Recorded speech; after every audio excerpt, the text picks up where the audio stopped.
kids, this is Hex-Ray Vision coming to you live from Quattro Cinco Studios. It's been a while. I was supposed to be here with Rags2Riches, who was here till the countdown, and now he's completely disappeared. So hopefully he'll be back, and we'll be hanging out with him and asking him a bunch of questions about what is up with him lately. I went into a dark, quiet cave for a few months and have no idea what's going on in crypto. I came out and the price of everything was in the toilet. And we had all these coins. We had our Pulse coins. We had our copies of Texan and Hex and all good stuff. And as far as I know, a bunch of the things that were supposed to launch on Pulse Chain are not ready to launch on Pulse Chain. So yeah, that's basically where it went. I went into hiding. Hey, what's up, buddy? What's up, dude? That was really good timing on your part. And that's better timing. Yeah, there we go. So I was just telling these guys, I disappeared from the world for a few months, and I came back, and everything went to shit for the most part. So the good news is it can only get better from here on out. Bad news is the price of everything is so far below the surface of the earth. It's basically in like a mesosilo, down in. Yeah. First and foremost, how do I sound? Do I sound okay? Chat, how do I sound? Hex-Ray's frozen here. Old Frozinho. Let's check chat while we're at it. Sam Kemp says, "Where you at, Rags?" Sam, what you talking about, Willis? Sam got a promotion, didn't you, Sam? I heard about that promotion. I think you guys can see me. All right, good. New phone. Who dis? Briz, what's up? Harmonic Hexkin, Hex-Ray, glad to see you. He's probably gonna have to rug to restart, I'd imagine. Maybe not. Moon Mutt, glad to be here. Live today. Viber Finance CEO, 2 men on stream. Boom. The bromance continues. Red Squirrel, oi, and he rugged. And now I'm the leader of the pack. Taryn, what's up? What's up? Hold on, that's freaking loud. That's clipping. SJ, what's going on? Hexy Quint, David Lee, 10 top. Forget Rags. We want Kool-Aid's chair. Look 5 years younger to Max. Yep. Mudhog, loud, proud. Quinn says sounds good. Butter is smooth. Sound all good. Rags is good. So, yeah. So this was supposed to be a stream about him. Sam says I did get a promotion, but no raise. So here's what's pretty cool. Sam Kemp, this guy who hopped in here and has been busting his butt to learn everything imaginable about our crypto world. Sam, how old are you? You 27, 28? How old are you, Sam?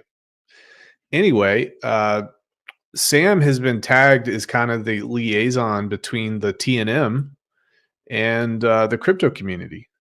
So that's actually what he's doing. He's teaching everybody in the TNM about crypto. And I think that's really freaking cool. And I think that's awesome. And this just flies in the face of all those haters out there who say that this is just all BS and we're just milking off Hexkins. If I got to hear that one daggone more time, man, oh, it is just brutal to hear. Tired of it.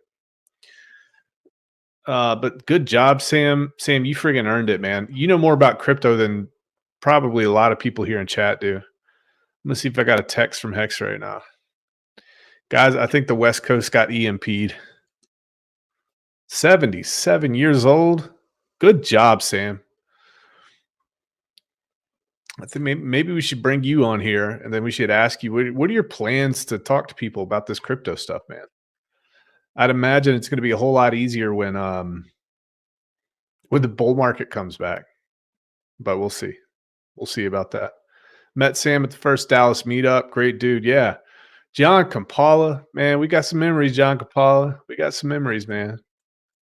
Viber Finance CEO, got to see your take on PulseX, which was pretty interesting. And I tend to agree, guys. The thing about PulseX, here's what I'll say, and I keep saying it: PulseX is not going to do special things. I'll put a caveat on this. PulseX isn't going to do special things until volume shows up. When volume shows up, PulseX is going to freaking rip. It's going to fly. I promise you that. Now, what's the caveat? The caveat is everybody just thinks because Richard isn't talking about PulseX a massive amount, everybody thinks that it's just dead. It's dying. It's gone. It's only Pulse Chain. It's only Hex. Guys, don't sleep on it, man. I'm telling you, don't sleep on it. Fiber Finance says 5G towers are on military use. Look for bubbling skin. All right. All right. I'm going to put him on speaker. Yes, sir. Yeah, I don't have any Wi-Fi or internet for some reason. Oh, so I can just do whatever I want to your channel right now. So, do you have cellular?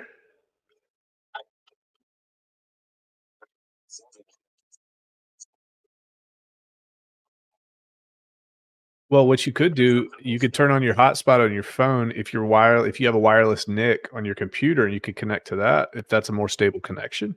Maybe.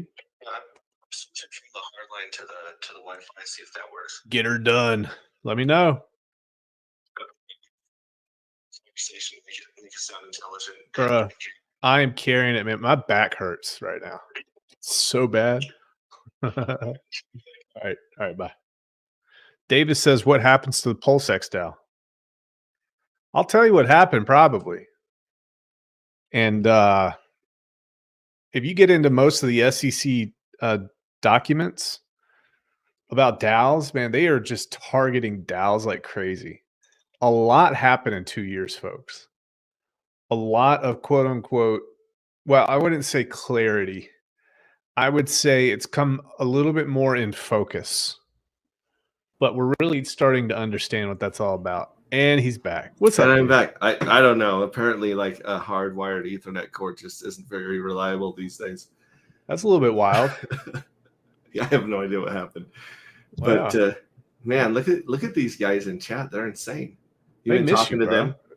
I miss them. I miss all of the Hexicans. We had a last minute Hexican meetup in Salt Lake with Wild SJ and Fashion Coder and of course her dad. And it was just great to meet up and hang out and talk about all the things we're disappointed in the last month. That's how that goes, man. Yeah. So what was everybody disappointed in? Mostly the price of everything. And you know, we were supposed to have liquid loans by now. We were supposed to have a few other projects up right now that are still getting their wheels greased and getting their engines started.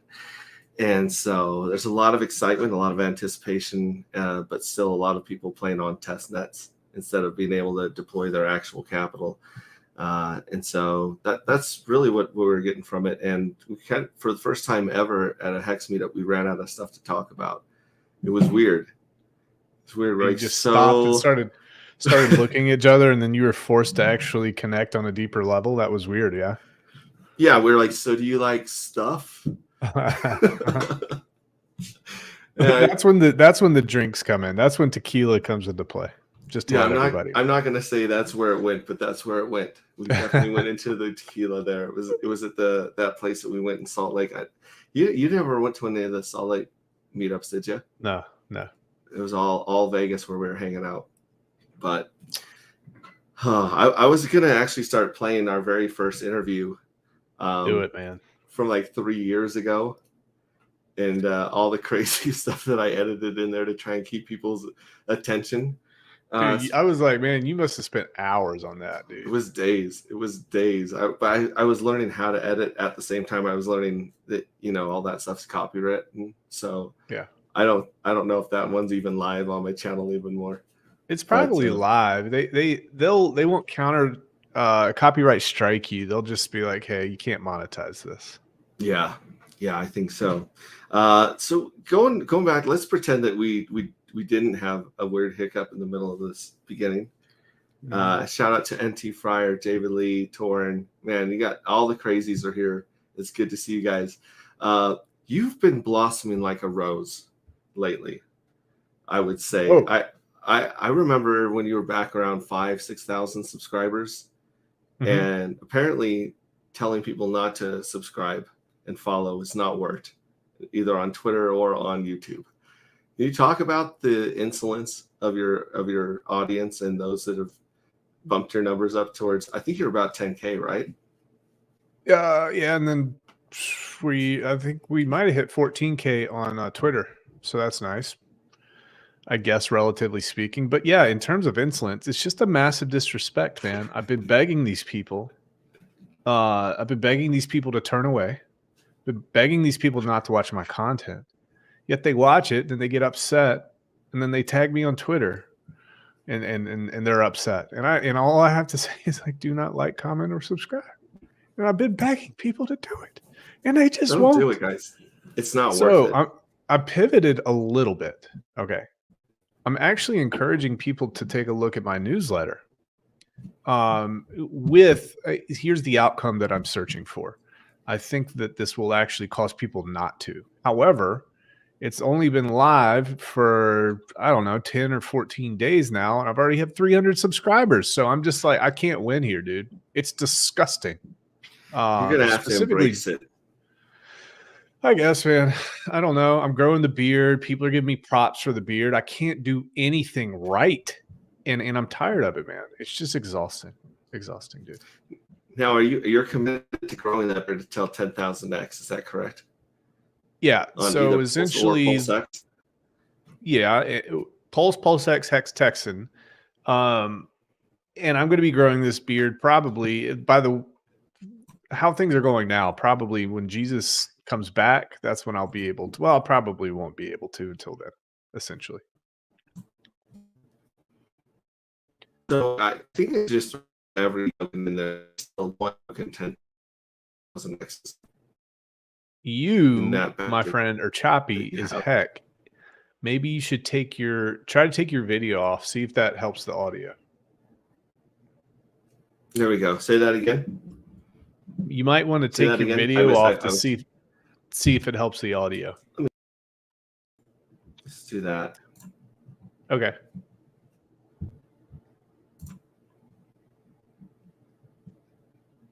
You got this, man. You got it. Take that video off. Just do audio. There you go. All right. Is this any better? No more robot voice? Yeah, you look like you've gained a little weight, though. You're kind of moon-shaped right now. I'm pretty sure that every kid in my house, including the neighbor kids, is playing Roblox on full force right now. And it's just destroying my Wi-Fi. That's my guess. Dude, Roblox is bad for a child's brain, man. Bad. It's a weird rewire. Minecraft. Yeah. So like I said, just throw every token in there, and as soon as 10,000, you can go ahead and just trim up your beard any way you want. Yeah, that's the goal here. I just have to create some sort of safety net for myself. But there will be a point of critical mass where I just can't handle it anymore, and it probably will be chopped off. But I'm going to wait a long time for that. Okay. Yeah. That sounds good. Now, where did you I cannot hear you. You said something. I can't tell. But I hear you laughing now. Yeah, let's try this again. Is that any better? That sounds better, I hear you. Sure. I'm going to try that one. Okay, good. Okay. Where did you come up with the idea for the newsletter? What did you think? I'm not enough like Rush Limbaugh. I need to do something that people 50 and over love, which is email spam. Where was that? So where did that come from? All right. So the newsletter came from this. So if I am trying to reach a broader audience, there are a lot of people in crypto who are very successful with newsletters. And I think the primary reason is, well, I'll just roll with it here. I think the primary reason that people are successful with newsletters in crypto is because they have to actually opt into it. And I've created a double opt in. So not only do you have to put your email address in, but when you put your email address in, you click subscribe, you then have to go to your email and you have to verify that. So there's two actions there. And that two actions does a couple things. First and foremost, it makes sure that they're interested, and it cuts down on people calling me spam or unsubscribing this or that. But secondly, it kind of, you want 5 to 7 touches when it comes to marketing. There's 2 touches there already. So they had to take 2 actions to kind of have my thing. And that makes them a little bit more sticky rather than just reading a tweet. And the cool thing is that the people who are actually opting in are the people that enjoy my content. And I'm able to direct better content to those folks and have it shareable, have it in such a way that is actually easily digestible for those folks that are on the move. Most people work, and it's frustrating. So I've found that I am actually able to take my YouTube videos about 24 hours afterwards. I can bounce it out to text form. I can take that text and I can put it in Chat GPT, and I can basically tell Chat GPT to edit it in such a way that can be posted. So I have a framework, and then I could go back in and I can add stuff or subtract stuff. And it's just a real easy way to be able to take what I'm already doing and then put it in a different format that might be more easily digestible for folks. So that's a good thing. Hey, dude. Hey, I went through the house. Nobody's on the internet but me, so I don't know what's wrong. I unplugged and plugged some stuff in. Well, you got a small pipe, man, in the neighborhood. Yeah, I hear you. Now, what you might want to do, if this doesn't work, you could try to switch over to cellular. Click the link with your phone after this. Mm-hmm. Yeah, if that doesn't work, then cellular's definitely the way to go.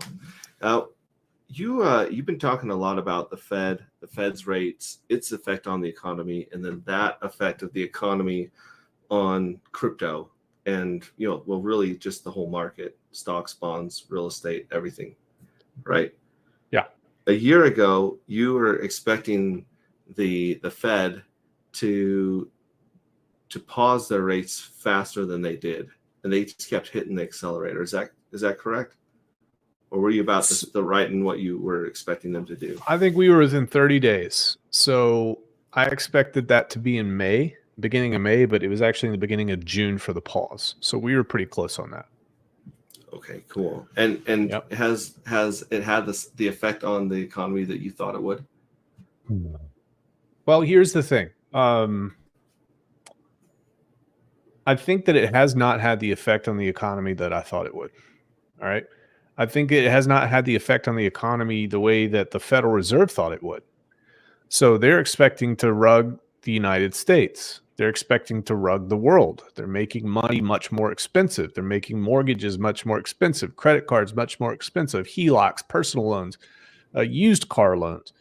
All this is more expensive. So theoretically, if money's more expensive and businesses don't have access to credit and regular folks don't have access to credit, it should slow things down. It should trickle down effect from the big banks, down to the regional banks, and then to the community banks and small banks.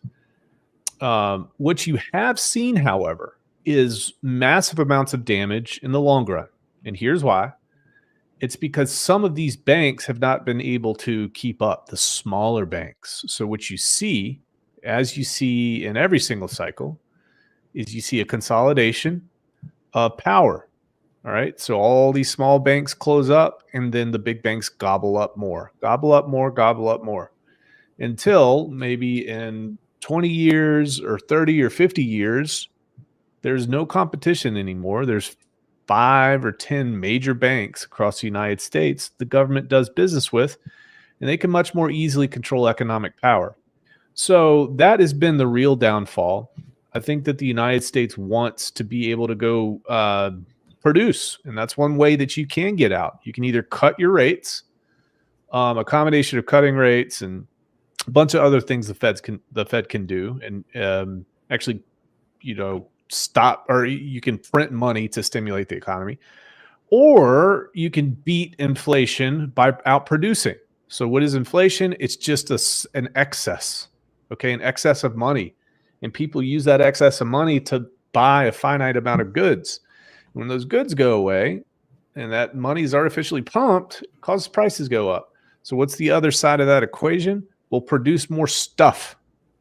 And that, I think that might be one of the things that we're doing, and it hasn't had the effect on the economy that the Federal Reserve and a lot of other folks thought it would. But inflation is still high. Inflation is still like a 3x higher than it should be. 2.5x. So we'll see what happens this year, but I think it's looking good for 24, 25. Awesome. That's I think what everyone here is waiting on is 24, 25. Yeah. All we need is one more crypto wave. I think that's what everyone's praying for, is one more crazy spike of money coming into crypto. And I believe that's what a lot of the banks and institutions are expecting as well, because they seem like they're all jockeying for position, and it seems like they're also lobbying for position right now too. Because with regards to crypto, we still don't have any real regulation, and it's been years. Like, it's actually been two waves since they said we're gonna put some regulation out there. We're gonna tell you guys how we're gonna tax it, how we're gonna regulate it, what we think you guys should do, what we think you guys should not be able to do. But there's still so much gray, like dark gray out there, where people are just you kind of have to hedge your bets with crypto if you're going to put your face out there and try to, if you're a bank or an institution that's going to accept crypto, you're kind of have to put one foot in, one foot out, right? I think it's on purpose. I think that all of this has been on purpose. And I think that because, gosh, man, I've gone over so much of this stuff on stream lately. It's like BlackRock, JP Morgan, Charles Schwab, I think even eToro, a lot of big companies got together in 2019. And here's my theory. I think they took Bitcoin serious in 2016, 2017, 2018. And they said, oh, okay, this is legit. This is here to stay. Let's FUD the shit out of the market to give us time to build the infrastructure to take over the market here in 2023, 2024, 2025. So JP Morgan and all those big players, there's like 5 or 7 major institutions. They all got together and they put in money to build the infrastructure for an exchange called Members Exchange, MEMEX. Okay. And this is all verifiable. You can look it up. And there's a reason why you don't hear about it, because the banks don't want you to hear about it. But anyway, why in the hell would all these major banks come together and work together in cooperation with each other? Okay, unless they were serving a single master. And that single master is the United States government, the Federal Reserve. They got together, they threw funds together, they created the infrastructure, and then they launched EDX, which was just recently. So this is going to be the exchange that all these institutions are allowed to use to trade Ethereum, to trade Litecoin, to trade Bitcoin Cash, to trade Bitcoin. All right. And this has been the plan for a long time. So they've actually used the United States government, in my opinion, the SEC. They've used them as an enforcement and regulatory tool to suppress competition and to destroy competition. They use the strong arm of the government. Why do I think that? Because I didn't hear anything from those fools when they were coming down on Binance. I didn't hear anything from those fools when they're coming down on Coinbase. I didn't hear anything from those fools when they're on Gemini's case or Poloniex or any of those folks, okay?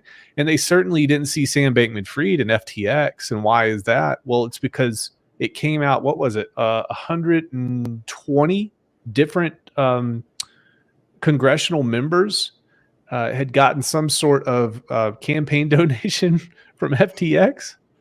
It's like, man, and if you check my Twitter today, man, I am just blown away about how clueless a lot of these influencers are.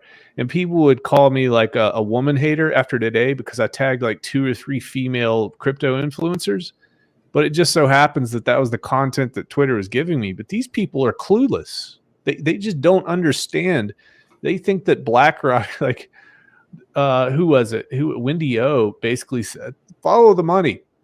They said BlackRock wants to destroy the traditional banking system so they can take over. I'm like, no, that's not what it is. BlackRock has to work in conjunction with the Federal Reserve. That inflation is what makes them so rich. And that's why they've been at the top of their game for so many years. They don't want to destroy it. They want to preserve it, and they want to absorb crypto. So, man, there's a lot has happened, dude. A lot has happened. I could keep going, but I'm not. Shut up. So when do you think the switch flips?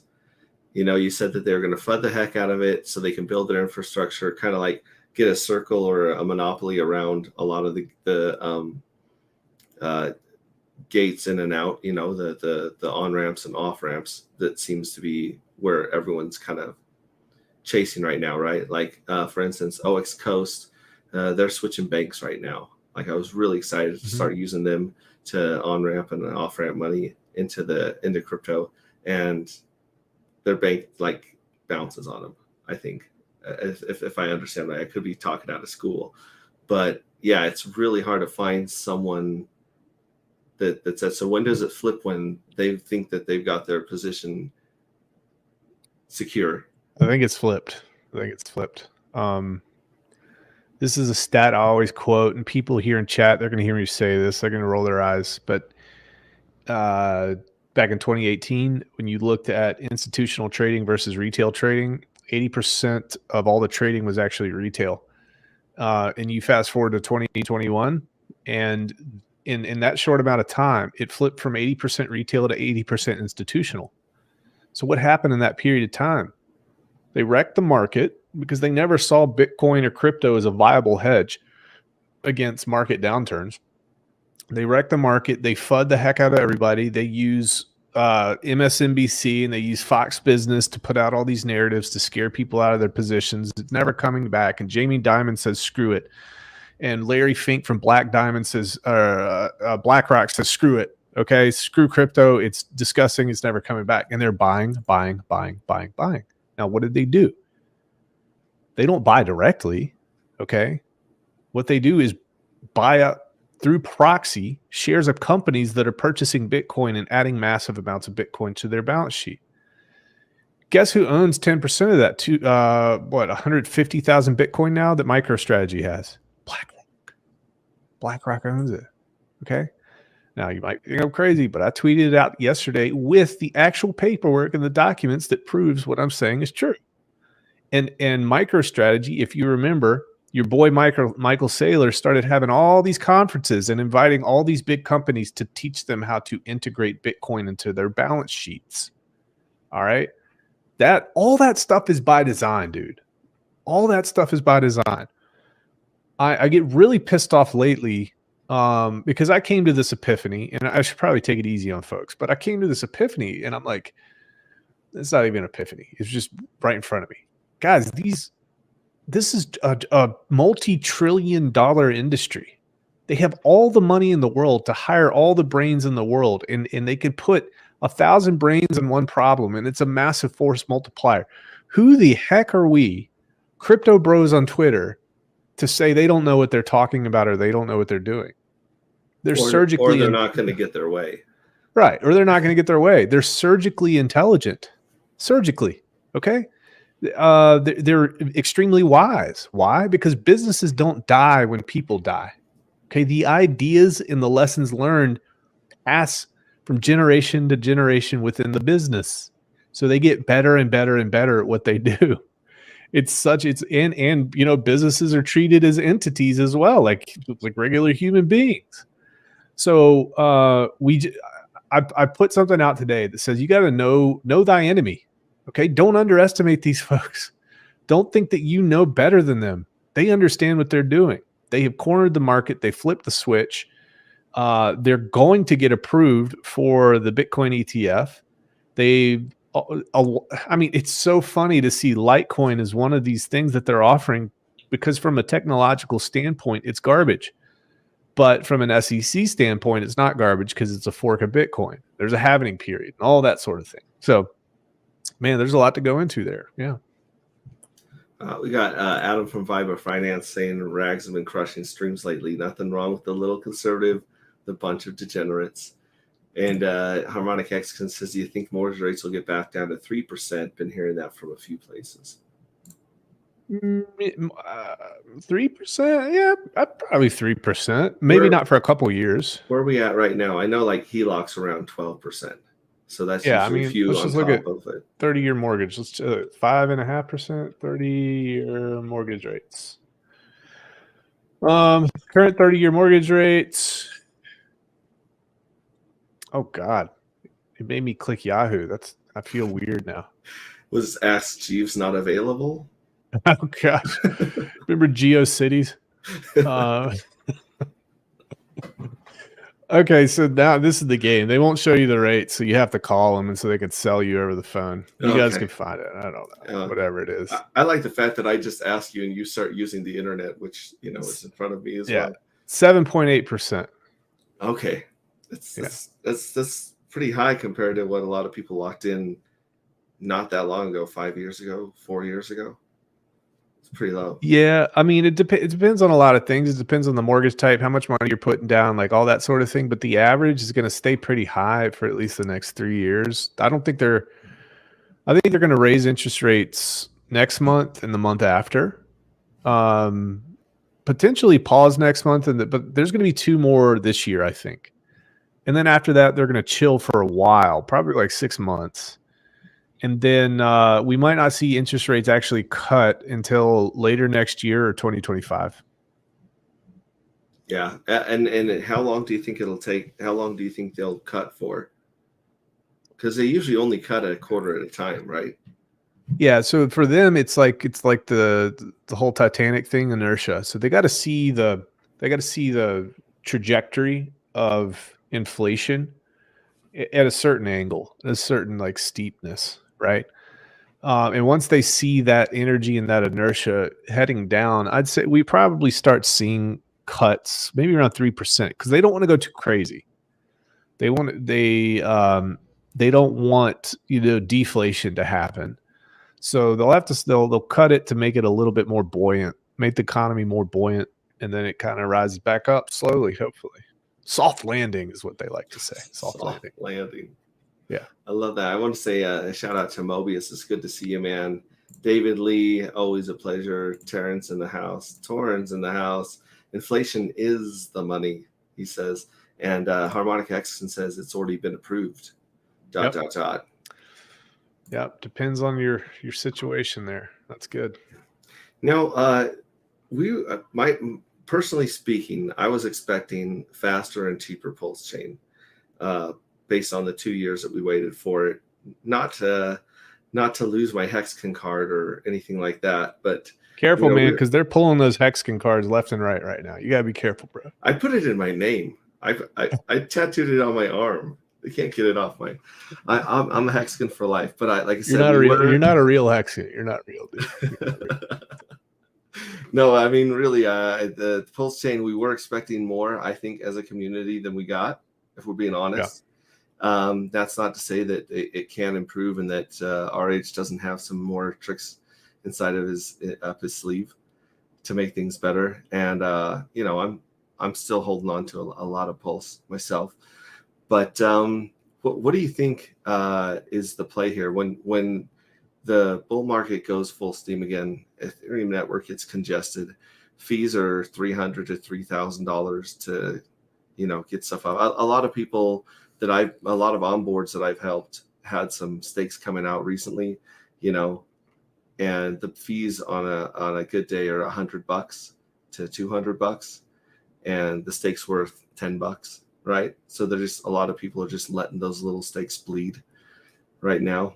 But when we go back into full force, is Pulse Chain going to be attractive enough for people to come over and play on Pulse Chain compared to Ethereum, do you think? Yeah. I mean, it's going to be like, if you look at the dollar value right now, it's 2 cents, 2 or 3 cents to transact.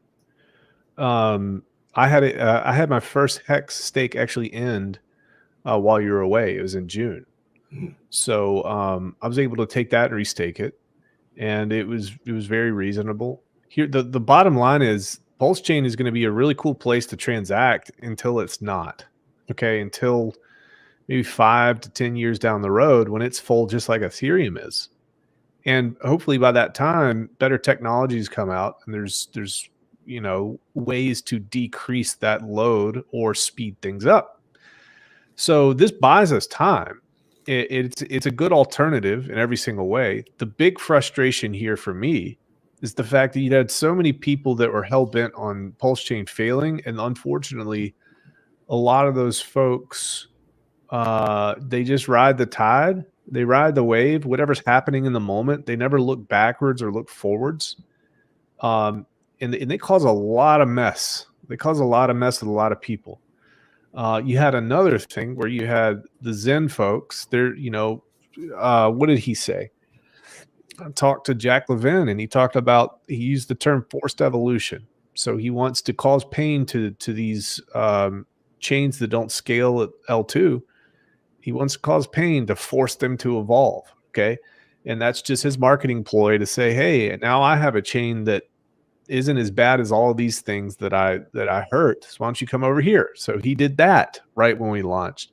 The bridge, there's a massive amount of demand to be able to bridge in things and get some of that cheap pulse and cheap pulse chain. And the bridge wasn't exploited. The bridge was slow. Shout out to the Pulseburn guy. I mean, he is it Pulseburn? GoPulse.com maybe. Yeah, GoPulse.com. I think that he created a really, really cool like graphic to show how much has been pushed through compared to how much is backlogged. Guys, this is blockchain. You're going to sacrifice some things in terms of blockchain, especially when there's high levels of demand. And you're going to sacrifice speed, and it's going to be backed up. That's just the name of the game. But it launched. And I think that it was a good move to go to ETH 2.0. I think it's good because they're going to be able to collaborate with the Ethereum developers. They're also going to be able to benefit from the upgrades that are pushed out. I think that's really good. And if you listen to any Richard's videos, Richard said everything that happened, he says was going to happen. He's like, we're launching minimum viable right now. Okay. They launched minimum viable with ETH 2.0. They launched minimum viable with PulseX. He says, once we do that, we got minimum viable product. We're going to build and scale out from there slowly over time. And that's exactly what he's done. So if I'm keeping things in perspective, I wasn't upset with any of this. I'm actually impressed that Pulse Chain, for example, is holding up as well as it is in terms of sacrifice price. Hex, considering what's been happening with the markets broadly, Hex is doing well. I think it found its floor. I think is it outperforming Pulse Chain right now? PulseX isn't going to do its thing until there's a lot of volume, until people start getting interested in crypto again. So I'm expecting that. My expectations have been met. I didn't have very high expectations in the first place, and that's not a diss. It's just I felt like what happened is exactly what was supposed to happen, in my opinion. Yeah, and let me clarify. My disappointment is not with the price Got it. performance. It's with the speed and the testnet that we played with, where basically we had free transactions that were happening in the twinkle of an eye. And we're still that's really what I'm comparing it to. Davis says, I don't know how people think we get a 20x into deep bear. Wow, people look back on this opportunity and wish they saw more clearly and bought. Yeah, I definitely think that the people that are DCAing in and putting their money in now are going to be very happy in the future. Very, very happy. Yeah, I think so. Sure. Gosh, man, everybody's been washed out. And it's like you take a really big reputational risk by attaching your name to a blockchain, but I just don't feel like it's very risky to do this because everything in the industry is going up, up, up. I put up a chart last week. This was crazy, dude. Put up a chart. Everybody's fudding crypto and everybody's fudding Pulse Chain and Ethereum. It's all going away. Screw DeFi. I think over the past 4 years, the average amount of money, past 4 or 5 years, that was spent on crypto is somewhere in the range of like $3 or $4 billion per year. Okay. That's development, that's infrastructure, and that's VC.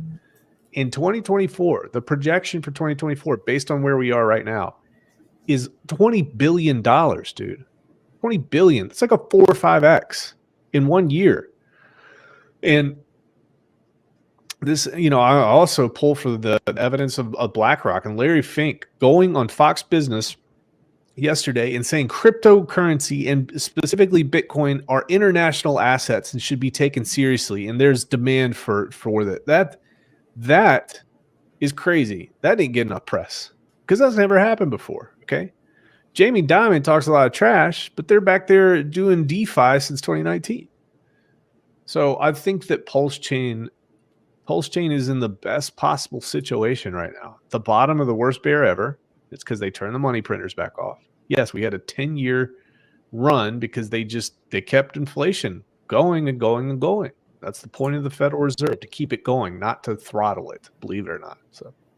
Yeah, Torrance says, I'm happy with the Pulse price considering the cycle timing, like you were saying. Archie says, I'm pretty happy with all things considered. The chain works great. Accumulation time. So, I think I agree with both a transfer right now is actually less than a penny, I think. I think it's like 9/10 of a penny. And then I think a Pulse X swap is 4 or 5 cents. Yeah. And early up here, Torrin was referring to sharding, to tricks up your sleeve. But we've also heard RH talk about you don't build a bigger gas station, you build a second gas station. Mm-hmm. Clearly he's never been to Texas or Buc-ee's.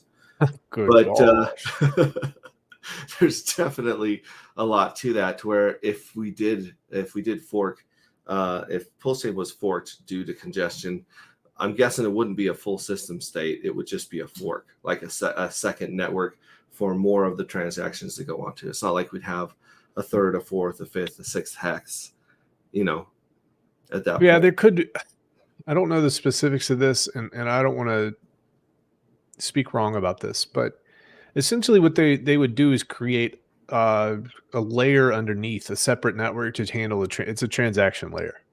All right. And that's what they're trying to do right now to solve what's going to be happening inevitably in, between 2024 and 2026. When the market kicks back up, that's when the Pulse Chain narrative is going to shine. That's when Richard is going to be blasting Ethereum to get people over. So this is just, guys, we are at the beginning. Now, fortunately, the Bitcoin halving occurs here in 6 months, 7 months. There's a lot of positive momentum that could come from that as well. So a lot of good things looking up here. Yeah. Well, SJ asks, so how the heck are we onboarding no coiners these days, fellas? I've been spending all of my time consoling the people that I got in at 40 cents and 30 cents. Personally, I've just been like, hey, hang on. This is normal. This is crypto. If it's going to go up as high as we hope it will, it's going to come down. And, it's definitely come down quite a bit. But if you were going to onboard someone, now is the time. Now's the time to walk them through, picking up all this stuff off the floor, right? Yeah, you do what she's doing, and she's running around the country, and I'm going to be speaking at the Pulse Chain tour. Okay, so that's good. That's in September. Actually, speaking at 2 stops, and hopefully the highest of stakes comes out at some point. That's going to be cool. And then we're going to ride the wave of marketing that BlackRock creates for us, and all these big institutions getting into trading, and maybe an ETF is passed.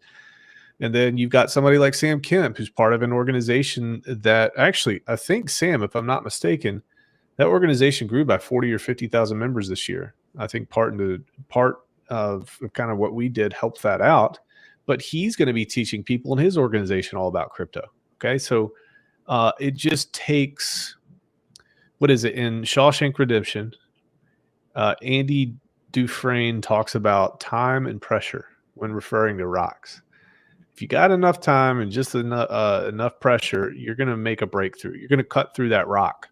So that's what we're doing. Time and pressure. We're staying the course. And one of the cool things about this whole community that people have seemed to have forgotten is the reason that we win is because, as a community, is because our time frames are in 15 and 20-year chunks, multiple decades. All right, and that's been lost on a lot of people. It started with Hex, 15-year stakes, 5, 5, 5, 5, 5. That's the timelines, the time horizons you need to be using. Texan takes it out a little bit further for various reasons. It's 2 decades, 22 years. So that's why we win, and that's why the people who haven't washed out, who are still doing cool things, they're going to build the framework and they're going to build the vehicle and the vessel to take us forward, in my opinion. Wild SJ also says, I asked because someone I met on tour emailed me, said he downloaded Metamask, wants the next step. What the heck is the next step? I would say at this point, the next step is going to pulsechain.com and downloading that over dealing with the Ethereum stuff right now, personally. Yeah. So what I've found, and SJ, you've been on the road a lot, you probably know better than me, but what I've found personally is actually gifting folks crypto is probably the best, just a small amount to pique their curiosity. If they're past that step, they can do the MetaMask thing. Make sure you know how to on ramp and off ramp, and then use the basics, use the bridge to get folks in. Now, I think, what is it, guys? What's the website? Is it, yeah, it's gopulse.com and click buy PLS, and they allows you to skip a bunch of steps that otherwise would really trip people up. I'll shill my stuff too, mycryptoclassroom.com. I created that specifically for folks in crypto, and there's no mention of any projects in there that, like, I'm not shilling Texan, for example. I just talk about crypto generally, so you could send them there. That's absolutely free. And just kind of be there for them. And people are going to choose to hop on or not. The ultimate marketing tool, as you know from reading SciVibe, is just making people rich. Okay, those are the folks that go on to talk about your thing quite a bit, and that's how you can help change things. And we got to do that right now. That's what we're doing. Thanks to Chase Jonathan. Hit the likes. He says, I'm honored that 45 people are here watching us after my amazing technical skills and internet connection that's just doesn't feel like working today. And again, I really appreciate Rags taking time to come on my little humble channel and shoot it, man. Just stop it. You're happy to be back streaming, smiling. You're happy. I am. I owe a lot to X-Ray Chick. She's like, I finally got your channel looking decent, and then you disappear for a few months. Like, nobody cares about her. Don't talk about her here. Got to deal with her enough. I will say one thing. Out of all my onboards, you have the onboards that are continuing to look and learn, right? Like, so you have a bunch of onboards that'll hit you up and say, hey, I had trouble bridging this, or I had trouble, or I'm trying to figure out the test net, right? And then you have onboards that are like, hey, come over to my house and tell me how to do this again. Like, literally tell me how to find MetaMask. Help me find my seed words. Help me like start from scratch again. And there's just not enough time to babysit people in this market. You know, like you're either going to have to manage their crypto for them, which a lot of us really don't want that responsibility, or you're going to have to switch over to, you know, those people that are watching YouTube and are learning and are trying to overcome this learning curve. The people that are watching mycryptoclassroom.com, those are the people that I choose to spend my time with these days. You know? Yeah. And it's cool. I get notifications when a new person signs up, just says somebody signed up, and it happens every day. So the thing here is I've got to make sure that I guard my time and I use my time in the most productive way possible for the best outcome possible. And for me, that is scaling the information that comes out of my mouth and off my fingertips through different means, newsletter or YouTube or Twitter. I try to scale that out as much as possible. And the videos are really, really helpful because I'll send people videos about questions that I've been asked. And then it's like, if they want to follow up, then they'll ask me. Okay. If they don't, I'll never hear from them again. And most people, I hate to say this, but 80% or 90, no, it's probably 95% of the people who ask you about crypto never follow through with anything. So there is kind of like it's like a trial by fire. I say, okay, if you're serious about this, do this first and then come back to me. And then they do that thing and then they come back to me and say, okay, now that I can tell you're a little bit serious, let's see if you're really serious. Do this thing, tell me about this, and then come back to me. So I put it on them because I'm not going to make these decisions for them. And this is something that they need to understand in order to get involved.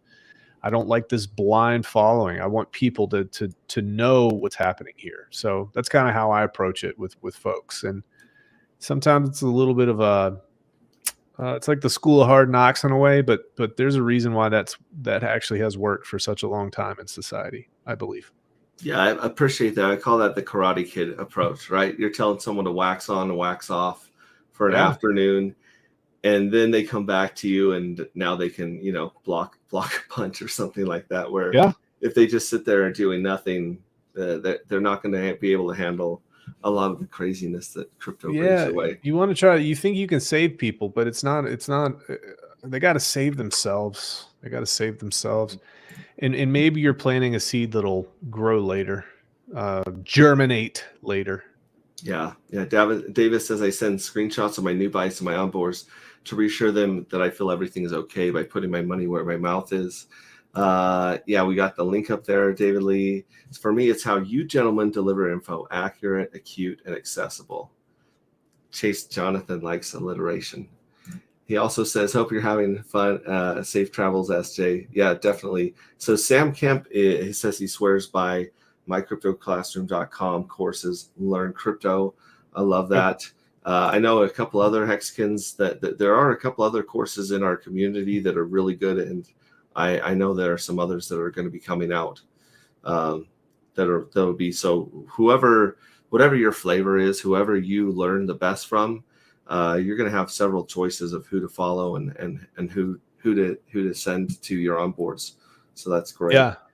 Shout out to Texan OG Day One. I mean, this guy is an example of somebody who just took the bull by the horns, and he just I won't say it, but he cracks me up sometimes. He gets in. He knows enough to be able to argue with people now. And when you can start arguing with people about something, you know it okay. So I got a lot of respect for him. He just consumes all the knowledge he possibly can about what's happening in crypto, and that's going to serve him very well in the future. And that's the type of person that I like working with. I want people that they feel that something wrong. Okay, I like the people that they know that something's wrong, and instead of not doing anything, they go searching for the answer. And there's an answer out there, and they'll find it. And that's what this guy's doing. So definitely kudos. Now, how long has Texan been live? Texan launched on January 6th. So is it January, February, March, April, May, June, July, 6 months? Mm-hmm. So 6 months today. This is pretty cool. So there might be some hopping and popping going on with people trying to front run the halving in the crypto markets with Bitcoin, Ethereum. You'll see some little run ups, or maybe we'll see something crazy like the +1 token that pumped Bitcoin from 3K to 13K, and no one even knew what the heck was going on in the last bear market. So you never know what's going to happen, but I'm excited to see how many people are going to take a scraping strategy there. They'll get their little 5%, the first crop off of their Texan, and kind of see like who cashes out, who restakes. It's going to be a lot of fun to watch the Texan ecosystem, I think. Not to get any forward-looking price statements or action coming out of your mouth, but it's definitely interesting that you've got 6 months to go before first people can just take their little scrape of 5%, or they can delay gratification, wait another year, and now they've got 11% to scrape, and that's nothing to sneeze at right there. Yeah, here's what's interesting about Texan. I'm not naive. I'm not under any spell to think that Texan is just absolutely killing the game right now. Okay, but because it's not killing the game right now. We've got a small community of people. We're actually very tight. We all care about each other. We understand what the mission is. And the mission in cryptocurrency is community and survival. That's what it is right now. Okay, we've got what 5,000 stakers. Okay, 5,000 stakers that have purchased, and it's going. I was like 5,500. I could check. But these folks are going to be the folks that reap the benefits and reap the rewards, and they're going to be the folks that go out and say, "Hey, there's something a little bit different out there." Okay, and it's different for these reasons.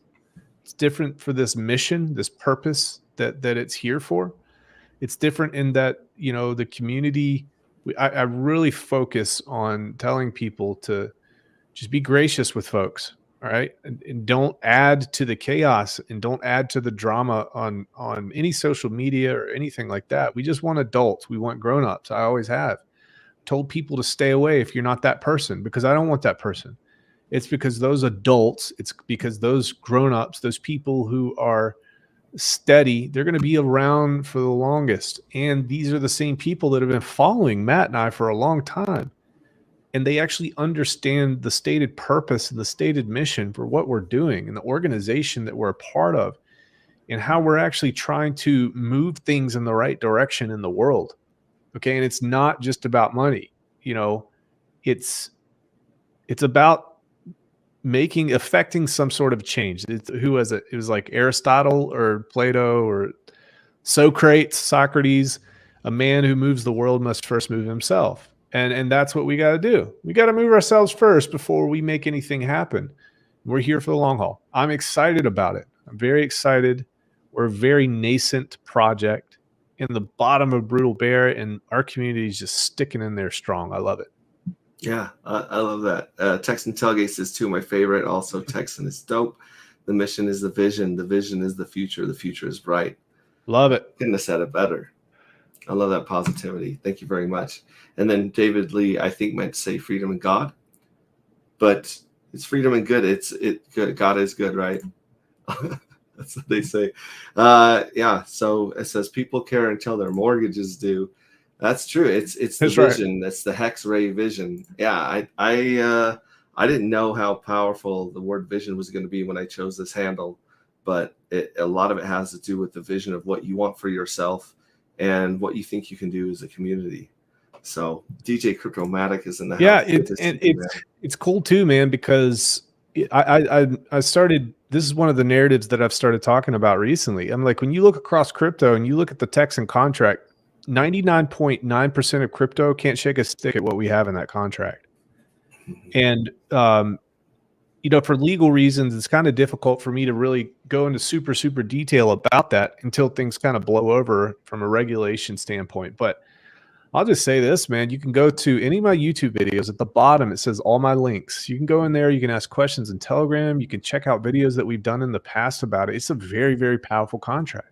And it's different. It's not the same as everything. Yes, there are features that mimic Hex, for example, time locking. That's important. So Hedron has time locking, and you know, Pulse Bitcoin has time locking, and just everything that comes out now is having time locking. I did a newsletter on how DeFi is shifting. It's called LS DeFi. Okay, so this is liquid staking and time locking for rewards or some type of liquidity. So guys, this is you know, we're ahead of the game in terms of the rest of crypto, and we're ahead of the game because of Richard. This whole community is, and then all the builders are creating things that are ahead of the game. It's trustless. There are no admin keys. It's actually real DeFi. Real DeFi exists on Pulse Chain, and it's a beautiful, wonderful thing. Yeah, I totally agree. It's good to see Hex Farmer here. And earlier, someone was asking when RH wallet, and the first thing I thought to myself is, God, I hope never, because I'm so sick of waiting for RH products. I love them all. I'm a big fan of them all. But the truth is, we have so many people in our community working on wallets, working on exchanges, working on, you know, what's the word I'm looking for? Loaning systems, like you were saying earlier. You know, like DeFi protocols. Yeah, DeFi protocol, using your crypto as Collateral. collateral versus shooting yourself in the foot, paying taxes, and trying to get out of there without pushing the price against yourself, right? Yeah. Because there's a lot of energy in there, and we've seen the energy kind of get sucked out of the room by some of the price action lately. So Well, one of the arguments one of the things that you hear that everybody always throws in my face or throws in anybody's face in Pulse Chain that's building, they say you've stolen economic energy from Hex. Stolen economic energy from Hex. Okay. And then I sit back and think, let's think about this logically for a second. All right. The price was already down 75% before any of these projects had sacrifices. Okay. Whose fault is it? All right. Is the blame being shifted to the people who are building? All right. Are some people shifting the blame to Richard Hart? Or could the blame actually be the fact that this happens every bear market? And altcoins drop 90% plus. All right. Taking economic energy away. If people wanted to put $250,000 in, they would have done that. But they're not going to, because most people aren't dumb in that way when price is going down forever. So that's just a point that I wanted to make. Okay. And I also say this in terms of the money that went to the Texas nationalist movement directly to them, it didn't enrich Matt and I, went straight to them for their efforts. It's $1.5 million, guys. Can you guys tell me how much $1.5 million is in terms of daily trading for Hex? Most people can't. It sounds like a big number. It's not a big number. $1.5 million is not a big number in the grand scheme of things. It's not even a half. It's not even a pixel of a daily candle on Hex with buying and selling. So, you just got to put things in perspective. We got to remind people this is a bear market.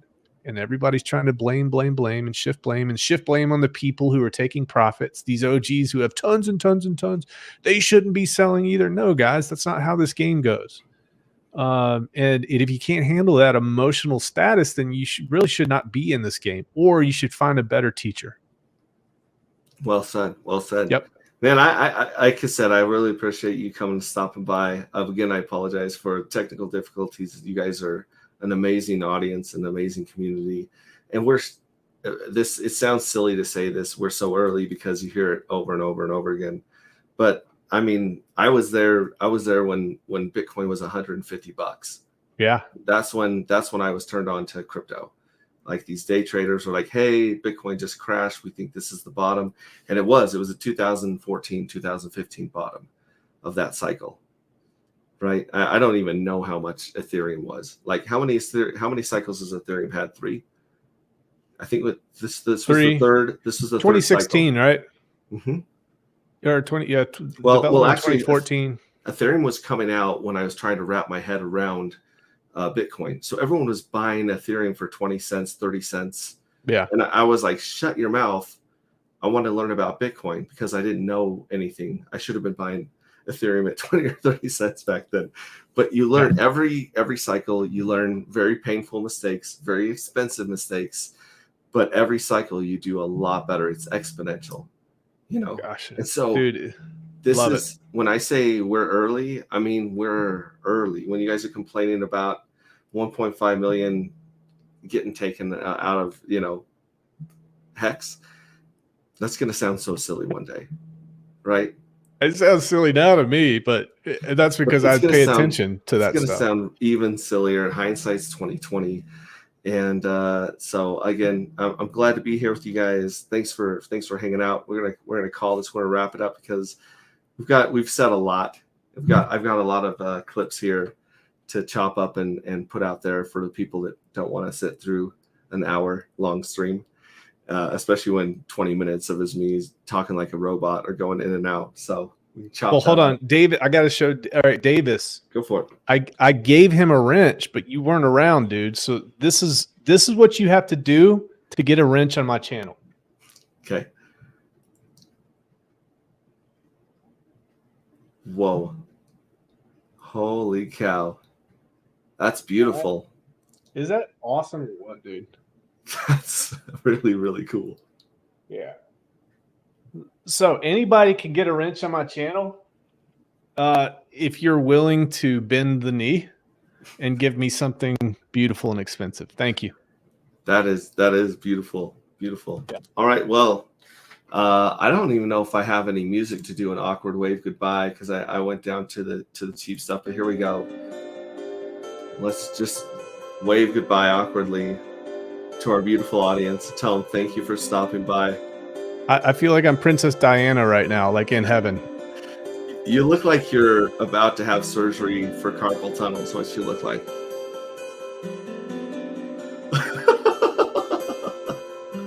I love you guys. We will see you again. I've got some more interviews and streams planned. Thank you again for stopping by. Love you guys, and we will catch you guys later. See ya.